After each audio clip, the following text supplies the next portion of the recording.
The Miami courtroom fell dead silent as Evett, defendant, leaned back in their chair, a confident smirk playing across their lips.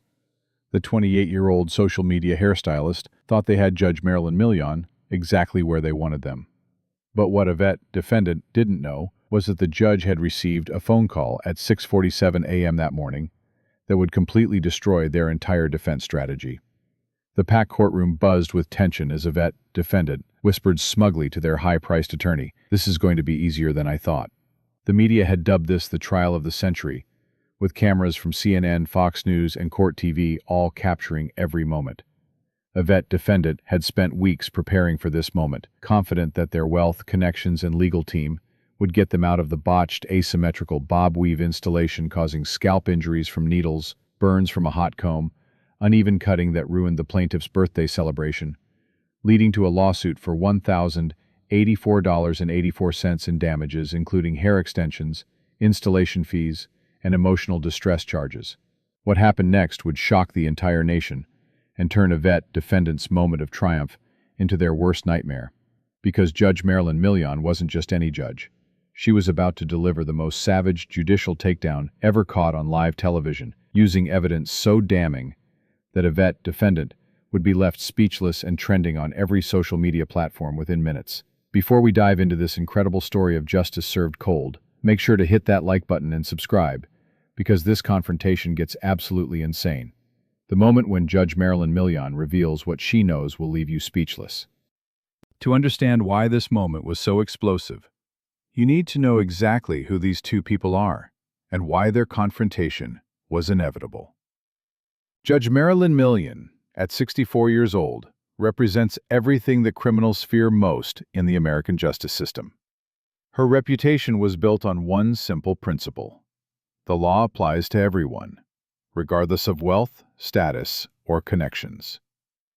Born in New York City to Cuban parents and raised in Miami, Marilyn Milian had worked her way up from assistant state attorney in Dade County to become one of the most respected jurists in the country. What makes Judge Marilyn Milian particularly dangerous to criminals is her legendary preparation and attention to detail. She doesn't just read case files, she investigates them like a detective. Court clerks say Marilyn Milian often arrives at the courthouse at 5 a.m., spending hours reviewing evidence that other judges might glance at for minutes. Her chambers are filled with boxes of documents, photos, and evidence that she personally examines. Marilyn Milian's judicial philosophy is simple, but terrifying for those who think they're above the law. If you commit a crime, you face consequences. Period. She has never been swayed by political pressure, celebrity status, or family connections. Rich or poor, famous or unknown, everyone gets the same treatment in Marilyn Milian's courtroom. On the other side sat Evett, defendant, and she represented everything wrong with privilege and entitlement in America. At 28, Evett, defendant, had lived her entire life believing that money could solve any problem and connections could erase any consequence. Her background as a social media famous hairstylist with 50,000 followers had taught her that the rules applied to other people, not to her. The charges against Evett, defendant, were serious. Botched asymmetrical bob weave installation, causing scalp injuries from needles, burns from a hot comb, uneven cutting that ruined the plaintiff's birthday celebration, leading to a lawsuit for $1,084.84 in damages, including hair extensions, installation fees, and emotional distress. But she had walked into that courtroom with the swagger of someone who had never faced real accountability.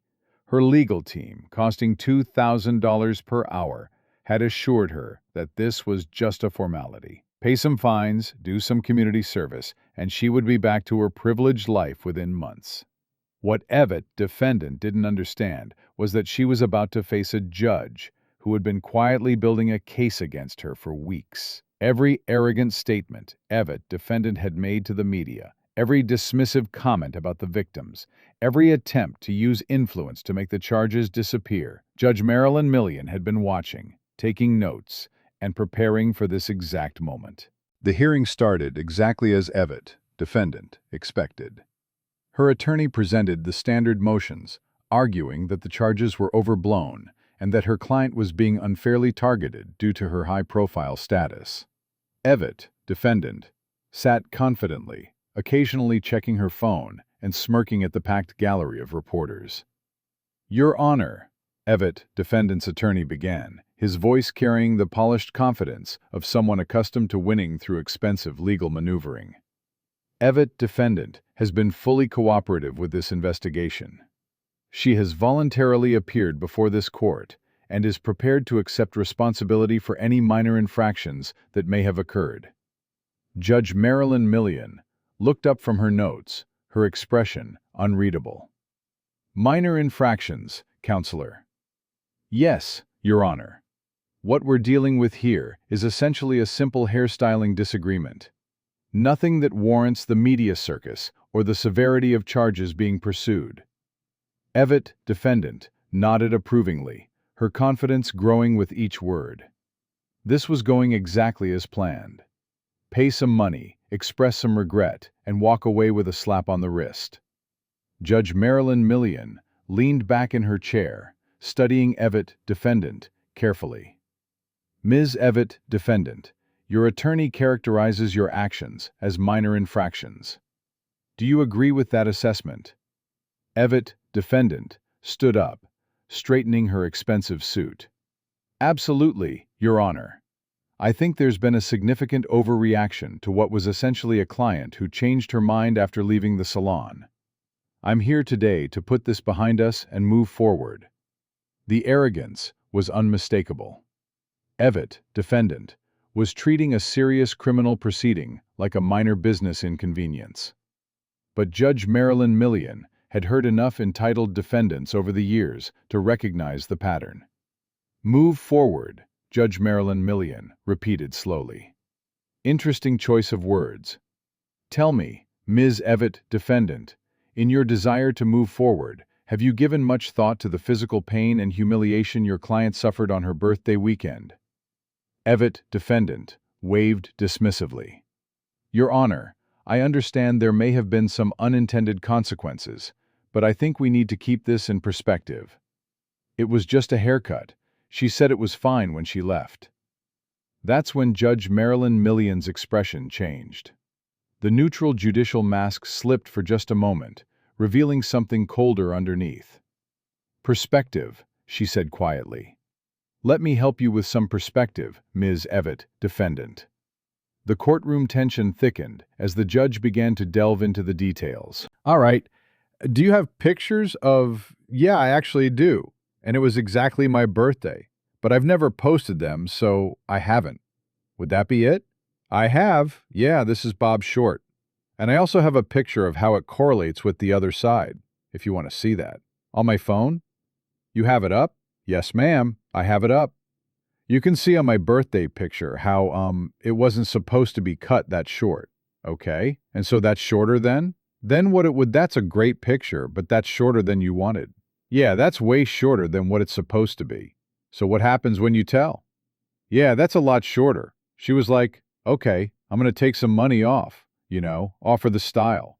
Because what did she take off? She took 25% off. So at that point, she did say, I'ma say that she did say, "So is everything okay?" So I'm looking at my hair, I just look in the mirror quick, just like this right here. And you say, yes, it's just. Then you get home that night, and then you realize that in your hair that you start to feel like there are more and more problems. What are the problems that you started to feel? You noticed that night? Yeah. So during that day, I actually look and I'm pulling my, how you want to just do a little behind your ear? My cap is sticking out. And that's what you can see right there. My cap is sticking out. And then I'm like, hold up, my cap's sticking out. I don't think this is right. So then when I look, I pull up my bang. I'm trying to do my bang too. I pull up my bang, my edges are out. And Judge, I got edges. You can braid my edges in my room. During the breakdown, that's my intro. This is a picture taken when this bit was taken. That was, 2 days later, and I was actually at a restaurant at that time. And my friends were like, "Shanti, look at your hair." And I'm like, "Yeah, y'all been trying to deal with it." You know, I just said, "You sent her a text that night, right?" "No, I didn't send her, I didn't see her." "When did you do it?" "I seen her then. When I took those pictures. That was, 2 days later." "Yeah. All right. Can you bring up in your phone the text that you sent her?" "Yeah. Okay." So she comes in to do this job, and she does show you a picture of how she wants it done. Yes. And in fact, she says that she wanted the long side past her shoulder. Yes? Okay. So you cut it too short. What happened? How did that happen? "So I just made a mistake. As pretty and popular as you are, how did that happen? I just made a mistake like everyone makes a mistake. So by making my mistake, I offer the money off." "What is your defense that?" She sat there and said, "Everything's fine." "Okay. So the problem that I have is, she contacted me a day later or so and told me that it was an issue. But I asked her before she left the salon, was everything okay? She said everything was okay. Then she said, once she got in the car, she noticed things. So I said, why didn't you come back in the shop so it could have been fixed? She said she didn't have time, this and that. So I did offer She didn't take the free install. She wanted to go to social media and bash me on social media. People were threatening me in my videos. I had So this turned into a whole big special. It turned into a whole big thing when it didn't have to be. The escalation continued as the judge probed deeper into the countersuit. All right, so somebody posts on your Facebook page after you complained about her. You know where she stays. You go, give her $175 blank, woman, period. How does she control? How is that something that, okay, so you say that person is threatening you. That person is smack-talking to her on her Facebook page. But you saw it. That's what you mean, right? Did anybody actually threaten you? I have personal ones that were sent to my direct Instagram, right? They're also there too. I mean, it's like threatening. Yes or no. I just listen. You're suing for cyberbullying, and I'm not going to read through a bunch of stuff. Show me. Are they highlighted what you're meant to know? But it's just right there. It is no. It's not. It's just right there. Circle with a pen the threat so I can determine if it's a threat, because here's what I don't do. I don't allow litigants to exaggerate and then call that evidence. I need to see the evidence of a threat. I'd like to see that, because you're suing for cyberbullying. I want to see who bullied you first. I want to see if anybody bullied you. Then I want to see if the person who bullied you is her. While Evett searched frantically, the judge turned back to Shanti. While she's looking for that, let's go back to you. I see the text that you or the direct messages, DM. Hey, sorry for the late message, but I had to let you know I'm very dissatisfied with my hair aside from the length which I'm dealing with. I noticed more problems when I got in the car. My cap was left out. Some of the tracks aren't sewn down properly. I'm not trying to cause any problems, but for the price I paid, this is unacceptable. It is also my birthday weekend, and I had a photo shoot. Now, though my hair is passable, it isn't up to standards like I should have been for that price. I've tried to deal with it, but I couldn't anymore. I just wanted to know if I could get some compensation for my hair, whether it's more money off a free install, fixing my hair, or some other form. Again, I'm not trying to be a problem. I just needed to express my concerns to you. That couldn't be more polite. Then she sends you the pictures that show that it's a real problem. And you say, hi, yes, I don't have a problem with giving you a free install. But when you said you noticed things once you got in the car, you should have come back in the shop so that it could have been fixed, not waited until a day later to say something. She answers to you, I was upset. I really didn't want to go back in. I advise that in the future you go back in, because that's just the better way to do it and everybody's happy. Okay, thanks for that. We're all good. Okay, thanks for that. Free install, we've settled the case, we're all good. But Evett couldn't let it go. And then you send this in reality. I wouldn't be wrong if I didn't redo your hair, because for the simple fact that in caps, I asked you before you left if there was anything wrong with your hair, besides the mistake of me cutting it too short. Right then and there was your opportunity to speak up. How is that a good idea? Welcome back to the People's Court. Harvey Levin here. So are most hair cutters competent? Yeah, I believe you think they are, yeah. Okay, so you go to a strange town. You go into a place never met anybody. You go to a hair cutter. What are the chances percentages you're going to get a good haircut? I would say about 60. 60? That sounds high risk to me. What do you say? It gets subjective, but overall? Yes, you could probably get a good haircut, so you would take your chances that way, yeah. Man or woman, who for the hair cutter would you pick? Does it matter? Look at how they're dressed. Oh, okay, that's good. That's good. Going inside the courtroom. Why do you have to have the last word? Why, when you have it resolved from a customer? So you're a businesswoman now, right? So your decisions have to be not paced based on emotion, and insult and ego, and anger and all the other things that motivate all of us. When we smack talk on text or DM. Can I say something? Oh wait, but there's more. She sees that, and she says, how much later is that? Oh, it's the next day in the afternoon. When she had a chance, think about it, girl. I had to think about that and stew. No, you didn't just think about it. You reread all this stuff. Yeah, over and over and over. And each time you reread it, you got madder. And then your friends reread it. And then your friends all had an epic, I says why. You don't do this. And what's her response? Wow, okay, you know what, you're absolutely right. I should have come back into the salon to let you try to fix your mistakes, but as I already said, I had work later on. I was irritated, I had errands to run. You being a stylist, you should always double check and never let your clients leave your seat looking any kind of way. But I digress. Also, you could say you don't have to redo my hair. Although the ethical and moral thing to do would be to understand how you made a client feel on her birthday. Weekend, now I'm perturbed, and I'd rather you not do my hair. But like I said, I'm not trying to cause problems. So if you want to, you could either just give me half of my money back. $75 on my Cash App, here's my address. Or you could just replace the hair that you cut wrong so I won't have to buy any more. And I can let someone else install it. Look at that, and then what do you respond back? What does she do? You know what you responded back. I didn't say anything. Nothing, nothing. What does she do on her story? She's puts please don't send me no paragraphs. I'm simply not reading it, and she put a little kissy face, so I said okay. Since you, my last nature to her. Okay, and that was it. And then IIISSIDASSIT. So do you see how everything digresses just as a businesswoman? Do you see that? Because you're running a business, and if your business is doing this well, you know you have to realize that. All parties, please get your right hand. You see they come to order, please. Let against have been sworn. Honor. All right, Miss Jones.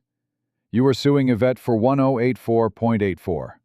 That you say she owes you for ruining your hairdo, for your birthday, and thereby ruining your birthday. Yes, ma'am, tell me what happened.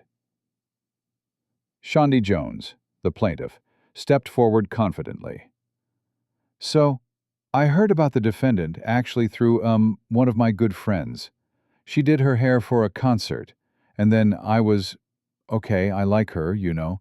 So I went on her page and she had a lot of followers and she was known in the city. Judge Milian interjected sharply. What's a lot of followers for something like this? Physically got like 5,000 followers. Oh, doesn't that mean you buy some because you can't possibly have 50,000 clients? Evett defended herself. No, I did not buy any. I don't know if it's... But why do they follow you? Do you do tutorials on there or something? Do you do something just... a popular in my city? So what is it, if I were to follow you, what would I see by following? I guess because I'm pretty, I know how to dress, yeah, that's a lot of people. But do you have pictures of your hair, of the hair you do? And maybe they want, yeah, she has pictures of examples. She makes wigs. She sells hair and her hair on her page looks pretty good, but when you post on your page, you're going to make sure it's tight. Well, yeah. The exchange heated up as Shanti continued. I end up messaging her on July 17th about doing me asymmetrical bob now, saying, send her the pictures. What's the magical bobbin so? It means stop, and then one side longer than the other. Because it was something different, you know. I never had that before. And today it was my birthday, so I said, I'm gonna do something different. So, she ended up saying, okay, she could do it. And in the 18th item, did you send her a picture of how you wanted it? Yes, I've seen her. I sent her pictures of my actual, of different styles that had that. So I have seen her picture asymmetrical bob. Evett sat smugly as Shanti described the appointment. So we get to the appointment, you know. Oh, she was nice, I came in. Everything was nice. She was playing gospel music. I was like, yeah, you know. Yeah, thank you, Jesus, you know. Got me in the mood. Okay, so I'm sitting there, you know. She's doing my hair, you know. And she's kind of sticking me with the pens. Yeah. Did you tell her, ouch? No, I didn't say ouch because I said, I'd say ouch. I should have stayed out, she already. But I'm like, you know, I know beauty is pain, but I never felt that pain before. I don't see men going through that kind of pain. I don't. I don't see them wearing high heels and painting their faces up. I'm getting a little sick and tired. Time, like she is known, she just did my friend here. She got to be good. I know she good. I just know what I know. What Sean said, you know she's good. Okay? So what happened? Tell me what happened then. She sold the hair in my head. So then the problem comes. When she turns me around so she could cut my ball and Judge. No lie, all I heard was, and I'm like, oh, okay. So now I'm like, nah, I can't be Candy. So she turns me. Candy can't be what? Can't be Candy that she cut my hair that short. Oh, okay. So she turns me back around to look in the mirror and like I know she looking at me, I'm looking at her in the mirror. She's like, I think I cut it too short. I'm like, yeah, you cut it too short? The judge turned to Evett. Judge Marilyn Milian reached for a thick folder that had been sitting on her bench throughout the hearing. Evett, defendant's attorney, shifted uncomfortably. This wasn't part of the pre-trial discovery they had reviewed. Before we discuss your desire to move forward, Judge Marilyn Milian said, opening the folder with deliberate precision, I think we should examine exactly what you're trying to move forward from. Evett, defendant's smirk began to fade as she noticed the thickness of the documents Judge Marilyn Milian was holding. Ms. Evett, defendant, are you familiar with these text messages and direct messages exchanged after the appointment? The courtroom fell silent. Evett, defendant's attorney, leaned forward, clearly caught off guard by evidence he hadn't seen before. I'm not sure what you're referring to, Your Honor, Evett, defendant, replied, but her voice had lost some of its earlier confidence. Judge Marilyn Milian held up a document. This is the polite message from the plaintiff expressing dissatisfaction and requesting compensation. It shows that she was reasonable and not aggressive. Would you like me to read it aloud, or would you prefer to explain it yourself? Evett, defendant's face began to change color. She whispered frantically to her attorney, who was flipping through papers trying to understand what was happening. Your Honor, the attorney interjected, we weren't made aware of this evidence during discovery. That's because this evidence was obtained just yesterday, Judge Marilyn Milian replied calmly. Through completely legal means, I might add. The plaintiff provided screenshots and we verified them. Evett, defendant, was now visibly sweating. This wasn't going according to plan at all. But that's not all, Judge Marilyn Milian continued, pulling out another document. Ms. Evett, defendant, are you also familiar with your own responses where you escalated the situation by having the last word and refusing to resolve it amicably? This is highly irregular, Your Honor, Evett, defendant's attorney protested, but his voice lacked conviction. He could see where this was heading. "What's irregular, counselor?" Judge Marilyn Milian said, her voice taking on an edge. "Is your client's apparent belief that she could commit botched asymmetrical bob weave installation, causing scalp injuries from needles, burns from a hot comb, uneven cutting that ruined the plaintiff's birthday celebration, leading to a lawsuit for $1,084 in damages, including hair extensions, installation fees, and emotional distress, and simply pay her way out of consequences?" The packed courtroom began to murmur. Reporters were frantically taking notes, sensing that they were witnessing something extraordinary. Judge Marilyn Milian stood up, and suddenly the entire courtroom felt the weight of her authority. "Ms. Evett, defendant, you walked into my courtroom today expecting to negotiate your way out of serious civil charges. You brought expensive lawyers and influential character references. You've spent weeks telling anyone who would listen that you're the victim of overzealous prosecution." Evett, defendant, tried to interrupt, but Judge Marilyn Milian's voice cut through the attempt like a knife. But what you failed to understand is that in my courtroom, the truth matters more than your bank account. Justice isn't for sale and consequences aren't negotiable. The judge then dropped the bombshell. And now for the evidence that changes everything. My staff conducted an overnight investigation into your social media presence. We recovered deleted posts and messages from at least 5 other clients who reported similar botched jobs, uneven cuts, painful installations, burns, and refused refunds. In each case, you threatened countersuits for cyberbullying when they tried to leave honest reviews. This isn't a one-time mistake. It's a pattern of negligence you've been hiding behind your 50,000 followers facade. What happened next would be replayed millions of times across social media and studied in law schools for decades to come. Judge Marilyn Milian methodically began presenting evidence that Evett, defendant, legal team had never seen.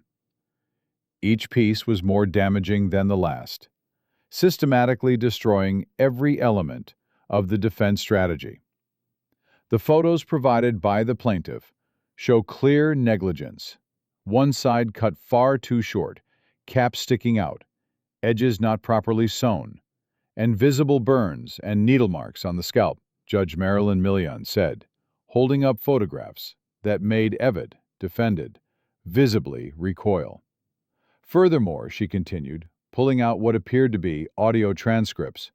These recorded conversations from the salon's voicemail and social media DMs clearly show you saying, and I quote, "I asked you if it was okay before you left, and I wouldn't be wrong if I didn't redo your hair," escalating instead of resolving.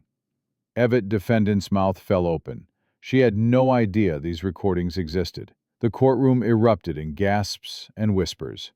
Even Evett, defendant's high-priced attorney, looked defeated, realizing that his client had lied to him about crucial facts. "Your Honor," Evett, defendant stammered, all pretense of confidence gone. "Those recordings are taken out of context." Out of context? Judge Marilyn Milian's voice rose for the first time, causing everyone in the courtroom to sit up straighter. "Ms. Evett, defendant, in what context is refusing to fix a botched job on a client's birthday weekend acceptable behavior?" Evett, defendant, tried to speak, but no words came out. For the first time in her privileged life, she was facing consequences that money couldn't erase, and connections couldn't influence. Judge Marilyn Milian wasn't finished. She pulled out the final piece of evidence that would end Evett, defendant's case completely. "And finally, Ms. Evett, defendant, let's discuss the recovered deleted reviews and the fact that a significant portion of your 50,000 followers appear to be purchased bots. Based on our analysis, this shows not only did you commit the negligence in this case, but you also engaged in deceptive practices to build your reputation in an attempt to cover it up." What happened next would be replayed millions of times across social media and studied in law schools for decades to come. Judge Marilyn Milian methodically began presenting evidence that Evett, defendant, legal team had never seen. Each piece was more damaging than the last, systematically destroying every element of the defense strategy. The photos provided by the plaintiff show clear negligence. One side cut far too short, caps sticking out, edges not properly sewn, and visible burns and needle marks on the scalp. Judge Marilyn Milian said, holding up photographs that made Evett, defendant, visibly recoil. Furthermore, she continued, pulling out what appeared to be audio transcripts. These recorded conversations from the salon's voicemail and social media DMs clearly show you saying, and I quote, "I asked you if it was okay before you left, and I wouldn't be wrong if I didn't redo your hair." Escalating instead of resolving. Evett, defendant's mouth fell open. She had no idea these recordings existed. The courtroom erupted in gasps and whispers. Even Evett, defendant, high-priced attorney, looked defeated, realizing that his client had lied to him about crucial facts. "Your Honor," Evett, defendant, stammered, all pretense of confidence gone. "Those recordings are taken out of context." Out of context? Judge Marilyn Milian's voice rose for the first time, causing everyone in the courtroom to sit up straighter. "Miss Evett, defendant, in what context is refusing to fix a botched job on a client's birthday weekend acceptable behavior?" Evett, defendant, tried to speak, but no words came out. For the first time in her privileged life, she was facing consequences that money couldn't erase and connections couldn't influence. Judge Marilyn Milian wasn't finished. She pulled out the final piece of evidence that would end Evett, defendant's case completely. "And finally, Miss Evett, defendant, let's discuss the recovered deleted reviews and the fact that a significant portion of your 50,000 followers appear to be purchased bots. Based on our analysis, this shows not only did you commit the negligence in this case, but you also engaged in deceptive practices to build your reputation in an attempt to cover it up." The courtroom fell completely silent except for the sound of Evett defendant's heavy breathing and the clicking of camera shutters capturing her complete breakdown. Judge Marilyn Milian leaned forward, her voice now carrying the full weight of judicial authority. "You see, Miss Evett defendant, while you were busy hiring expensive lawyers and calling in political favors, I was doing something else. I was seeking justice for Shanti Jones and all the other clients you've wronged." Evett defendant collapsed into her chair, the reality finally hitting her. Her attorney was frantically shuffling through papers, looking for any possible way to salvage the situation. "Based on the evidence presented today," Judge Marilyn Milian continued, "evidence that your legal team somehow failed to uncover despite their $2,000 per hour fees, this court finds you liable for the claims." The judge addressed the countersuit directly. "So what you tell me then, how does it get nasty? You were looking for something that you wanted to show me. Did you find what you were looking for?" "Well, I sent the messages. They're circled there. Okay? B. Why you bopped that girl's head? That blank wasn't installed right. She should have beat yo blank. Scamming blank. Long feet blank. Long feet sack. Long feet blank blank. Ho, alright, that's not fine. You won powdered donut Michael Jackson looking blank. What is that? What is powdered donut meat? I don't know. I don't know what's wrong saying that I don't know. Your Honor, what is it? Nobody was saying that each thing that was. No, I know you're not. Well, I know that it's not being sent under your name comments. I tried to delete all the bad ones, but it was a lot of bad ones, man. So is all this on her Facebook page? This is from the social media posts that she made, but in FRA, I know these are people, but you can't control the world. Listen, this is everybody's problem. Everybody wants to be on Instagram and be an Instagram star and be on social media. But you know what? Someone else read all the bad stuff. We don't want all the bad stuff on there. It always digresses to bad stuff. So she posted on social media, and then people respond, and people are crazy, and so stuff goes up there. But you can't blame her for that, and you can't get money out of her for that.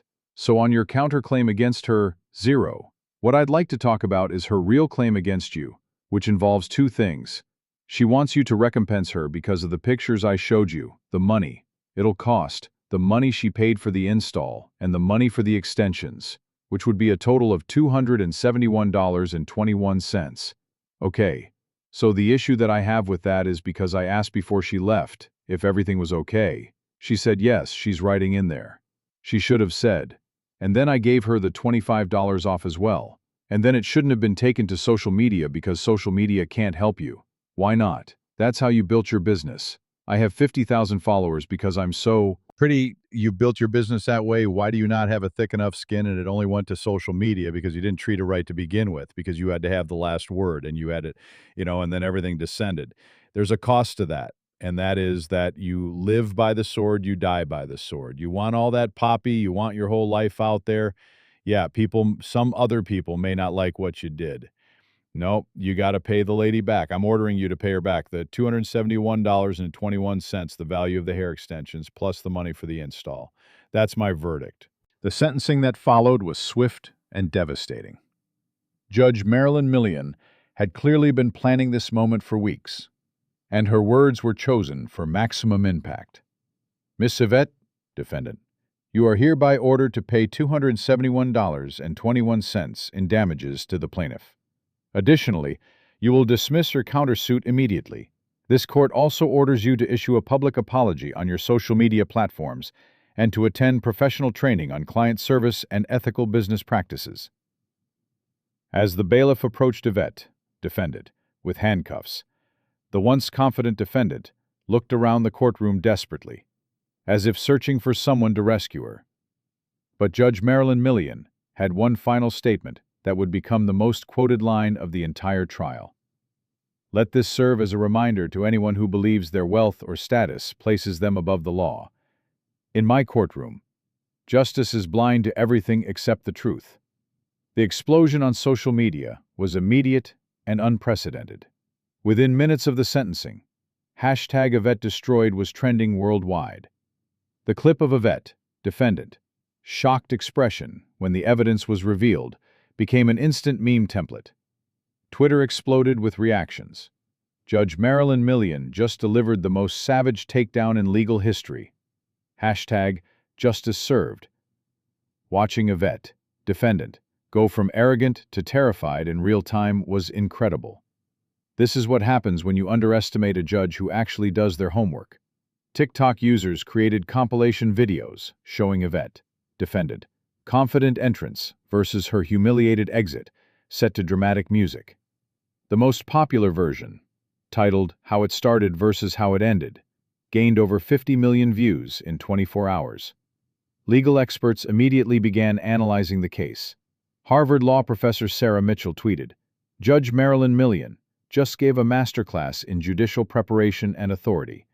This case will be studied for decades." News outlets scrambled to cover the story. CNN, Judge Marilyn Milian shocks courtroom with hidden evidence. Fox News, privileged defendant gets reality check from no-nonsense judge. MSNBC, justice served. How one judge refused to let wealth buy freedom. The aftermath continued for weeks. Evett, defendant, fall from grace became a cultural moment about accountability, privilege, and justice. Late-night television hosts made jokes about the Judge Marilyn Milian effect, referring to the danger of underestimating judicial authority. Judge Marilyn Milian became a folk hero overnight, receiving thousands of supportive messages from Americans who felt that justice had finally been served to someone who thought they were above the law. The plaintiff, Shanti Jones, emerged victorious. So, the plaintiff prevails in this case, Miss Evett. Let me ask you, do you think you did the wrong thing by emailing her back some of those messages? How do you feel now about losing the case? Though, I don't feel like I should have lost. I don't feel like it was fair. Do you think you did everything right? You did make a mistake. Yes, we made mistakes, but I don't feel like I was wrong. Okay, well, good luck. Thank you very much. Thank you. All right, here comes. Miss Jones, you presented a good case. Oh, thank you. Yes, I try.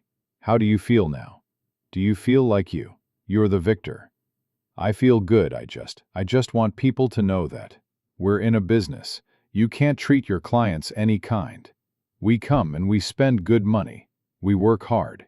Just have some professionalism, your business. I'm not trying to stop your hustle, Just have some professionalism in what you're doing. And then, if I have a problem, that's the review. We're going to put it on social media to let others know that that happened to me, so they want it.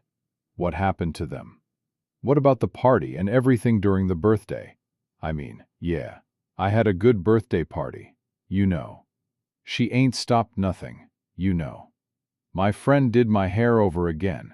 It's just that it was just like a little bump in the road. And that bump got soft, thanks to judgment. Okay, congratulations. Thank you, I'm glad you feel better. Okay, thank you. Good luck to you. Doug. Here's the deal. If something happens to you in the salon, complain before you leave. It will preserve your rights. This incredible courtroom confrontation proves that no matter how wealthy, connected, or arrogant someone might be, true justice will always find a way. Judge Marilyn Milian's masterful handling of this case will be remembered as one of the most satisfying legal takedowns in American history. If this shocking story of justice served cold left you as stunned as it left Evett, smash that like button, share this incredible moment, and subscribe for more unbelievable courtroom confrontations that prove crime never pays. Comment below. What was the most shocking moment of Judge Marilyn Milian's takedown? See you in the next explosive courtroom drama.